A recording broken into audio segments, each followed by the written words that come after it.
Premier university present CNTV রাত ৯টার চাটগাঁয় খবরে সবাইকে স্বাগত জানাচ্ছি। আমি তাহমিদ লিয়াম। শুরুতে শিরোনাম, এরপর থাকছে বিস্তারিত। পটিয়ায় ছাত্রলীগ নেতা ফাহিমের ছুরিকাঘাতে প্রবাসী মামুন খুন। মার্কিন বিমান সেনাদের মুখে গাওয়া চট্টগ্রামের জনপ্রিয় গান সামাজিক যোগাযোগ মাধ্যমে হলো ভাইরাল। টেকনাফে গহীন পাহাড় থেকে নারী শিশু সহ ৬৬ জিম্মিকে উদ্ধার করলো যৌথ বাহিনী। তাদের মালয়েশিয়া পাচারের পরিকল্পনা ছিল দালাল চক্রের। টিউলিপ সিদ্দিক এখনো বাংলাদেশের ভোটার, রয়েছে পাসপোর্ট ও এনআইডিও। এবার বিস্তারিত। পটিয়ায় ছাত্রলীগ নেতা ফাহিমের ছুরিকাঘাতে প্রবাসী মামুন খুন।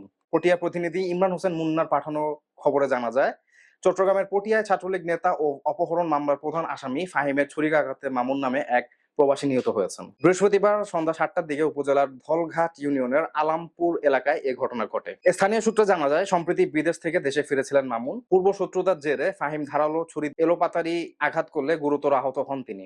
পরে স্থানীয়রা উদ্ধার করে তাকে চট্টগ্রাম মেডিকেল কলেজে হাসপাতালে ভর্তি করেন। সেখানে চিকিৎসাধীন অবস্থায় প্রায় ১০ ঘন্টা পর শুক্রবার ভোর ৪টার দিকে তার মৃত্যু হয়। এলাকাবাসীর অভিযোগ, দীর্ঘদিন ধরে ফাহিম সন্ত্রাস, অপহরণ, চাঁদাবাজি ও ছিনতাই সহ নানা অপরাধমূলক কর্মকাণ্ড চালিয়ে আসছিলেন। একাধিক অভিযোগ থাকা সত্ত্বেও রহস্যজনক কারণে তিনি সবসময় আইনের বাইরে থেকে গেছেন। পটিয়া থানার অফিসার ইনচার্জ নুরুজ্জামান বলেন, হত্যাকাণ্ডের পর থেকে আসামি ফাহিম পলাতক রয়েছেন এবং তাকে গ্রেফতারের চেষ্টা চালানো হচ্ছে। নিহতের মরদেহ ময়নাতদন্তের জন্য চমেক হাসপাতালের মর্গে পাঠানো হয়েছে। নিহতের পরিবার ফাহিমের দ্রুত গ্রেফতার ও দৃষ্টান্তমূলক শাস্তি দাবি করেছেন।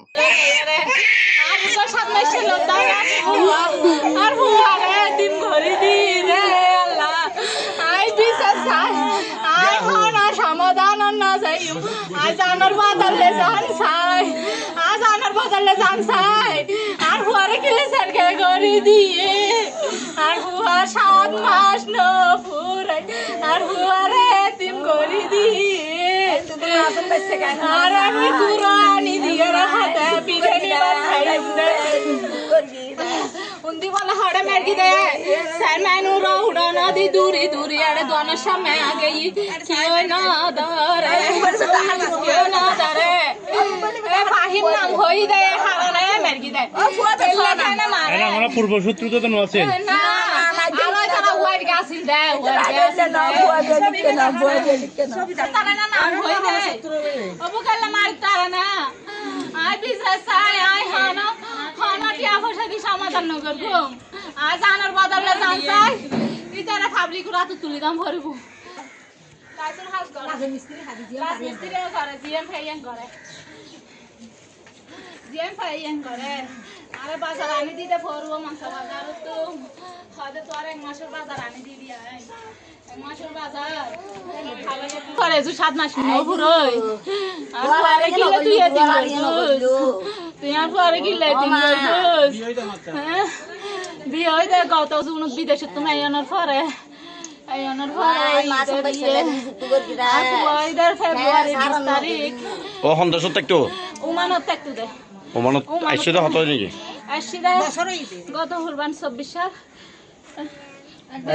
এক বছর হই দে রে মানে জুন তারিখ আসছি দে আর বাই দুয়া আছে বিদেশে।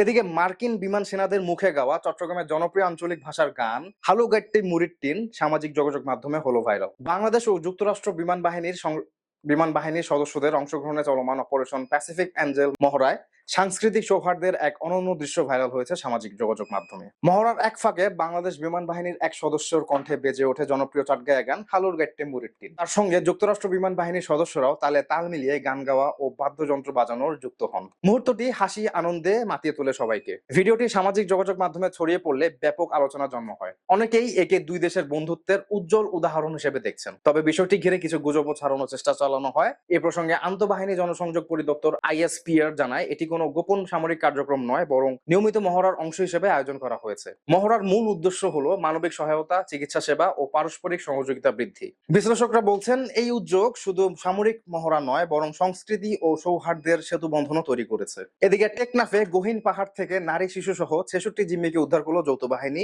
তাদের মালয়েশিয়া পাচারের পরিকল্পনা ছিল দালাল চক্রের। কক্সবাজারের টেকনাফ উপজেলার গহীন পাহাড় থেকে নারী শিশু সহ ৬৬ জনকে উদ্ধার করেছে কোস্টগার্ড ও নৌবাহিনী। তাদের মালয়েশিয়ায় পাচারের উদ্দেশ্যে জিম্মি করে রাখা হয়েছিল বলে জানা যায়। বৃহস্পতিবার সন্ধ্যা ৬টা থেকে রাত ১০টা পর্যন্ত যৌথ বাহিনী চালানো এই অভিযানে উপজেলার বাহারছড়া ইউনিয়নের কচ্ছপিয়া এলাকায় গহীন পাহাড় থেকেও তাদের উদ্ধার করা হয়। উদ্ধার হওয়াদের মধ্যে 44 জনই নারী ও শিশু এবং বেশিরভাগই রোহিঙ্গা নাগরিক। কিছু মানুষ মালয়েশিয়ায় উন্নত জীবনযাপনের প্রলোভনে পড়ে পাচারের ফাঁদে পড়েন, আবার অনেককেই অপহরণ করা হয়েছিল। কোস্টগার্ড জানায় একটি সংঘবদ্ধ দালাল চক্র তাদের গহীন পাহাড়ে আটকে রাখে এবং মুক্তিপণ আদায়ের উদ্দেশ্যে তাদের জিম্মি করে রাখে। অভিযানে ও জিম্মিদের নিরাপদভাবে উদ্ধার করা হলেও যৌথ বাহিনীর উপস্থিতি টের পেয়ে পাচারকারী দলের 15 থেকে 20 জন পালিয়ে যেতে সক্ষম হয়। উদ্ধার হওয়াদের পরিচয় যাচাই বাছাই করে তাদের স্বজনদের কাছে হস্তান্তর করা হবে। এ বিষয়ে টেকনাফ থানায় একটি মামলা প্রস্তুতির পর্যায়ে রয়েছে। কোস্টগার্ড সদর দপ্তরের মিডিয়া সংক্রান্ত কর্মকর্তা লেফটেন্যান্ট কমান্ডার সিয়ামুল হক এই তথ্য দিয়েছেন। এদিকে আইন শৃঙ্খলা রক্ষাকারী বাহিনীর মতে 62 জন মানব পাচারকারীকে গ্রেফতার করা হয়েছে এবং 77 জনকে উদ্ধার করা হয়েছে।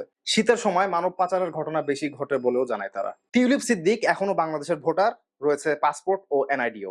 বাংলাদেশি বংশোদ্ভূত ব্রিটিশ এমপি টিউলিপ সিদ্দিকের এখনো বাংলাদেশের ভোটার তালিকায় নাম রয়েছে। শুধু তাই নয়, তার নামে বৈধ বাংলাদেশি পাসপোর্ট ও জাতীয় পরিচয়পত্র এনআইডি থাকারও তথ্য পাওয়া গেছে। টিউলিপ সিদ্দিক যুক্তরাজ্যের সংসদ সদস্য হলেও তার বাংলাদেশি নাগরিকত্ব অটুট রয়েছে বলে সংশ্লিষ্ট সূত্র নিশ্চিত করেছে। এ নিয়ে দেশ বিদেশে নানান আলোচনা শুরু হয়েছে।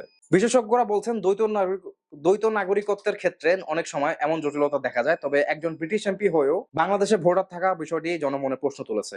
এ বিষয়ে এখনো টিউলিপ সিদ্দিকী কিংবা নির্বাচন কমিশনের পক্ষ থেকে কোনো আনুষ্ঠানিক মন্তব্য পাওয়া যায়নি। এই ছিল আজকের প্রিমিয়ার ইউনিভার্সিটি প্রেজেন্ট সিএনটিভি রাত 9টায় চটকিয়া খবর। সিএনটিভি সিটিজি এর অফিসিয়াল ফেসবুক পেজ ও ইউটিউব চ্যানেলে সাবস্ক্রাইব করে আমাদের পাশেই থাকুন। ধন্যবাদ।